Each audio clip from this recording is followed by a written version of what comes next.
ہم کریں گے ہر مظلوم کی حمایت۔ السلام علیکم ناظرین، میں ہوں حورین فاطمہ اور آپ دیکھ رہے ہیں حمایتی نیوز HD چینل۔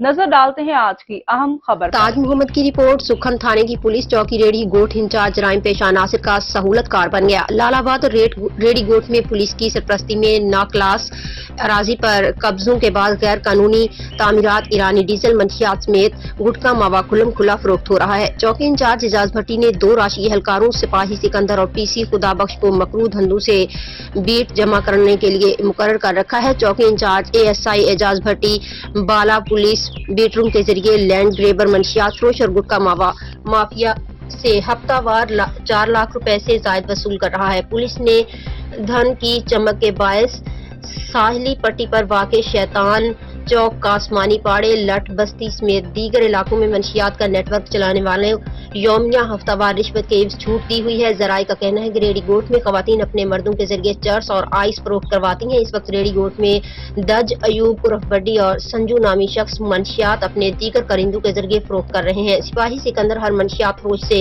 ہفتہ 1 لاکھ رشوت لے رہا ہے۔ ریڑھی گوٹ چوکی انچارج اعجاز بھٹی منشیات کے علاوہ ایرانی ڈیزل مافیا کو بھی ہفتہ وار نذرانوں کے باعث کھلی چھوٹ دی ہوئی ہے۔ مقامی ذرائع نے بتایا کہ سکھن تھانے کی ریڑھی گوٹ چوکی کے سامنے فرمان نامی گٹکا موا فروش کو ہفتہ 40,000 روپے میں زہر فروخت کی اجازت دے رکھی ہے۔ مقامی ذرائع کا کہنا ہے کہ ریڑھی گوٹ کی ناکلاس اراضی پر پولیس کی ملی بھگت سے لینڈ مافیا قبضوں کے بعد غیر قانونی تعمیرات میں ملوث ہے۔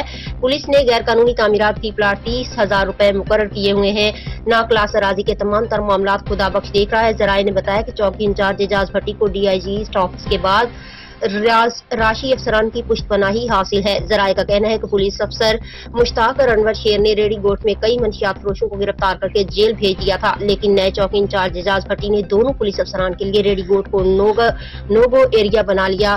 2 پولیس افسران کو چوکی انچارج نے دھمکی دی ہے کہ اگر لال آباد یا ریڑھی گوٹ کے علاقے میں نظر آئے تو DIG آفس تم دونوں کو بلیک کمپنی روانہ کر دوں گا۔ ذرائع نے بتایا کہ پولیس اہلکار سکندر کی IR رپورٹ بھی بن چکی ہے، جس میں آرگنائزر فرمان اور ببلو سمیت دیگر جرائم کی پشت پناہی میں ملوث رہا ہے۔ اب تک کے لیے اتنا ہی۔ مزید خبروں اور اپڈیٹ سے باخبر رہنے کے لیے دیکھتے رہیں حمایتی نیوز HD چینل۔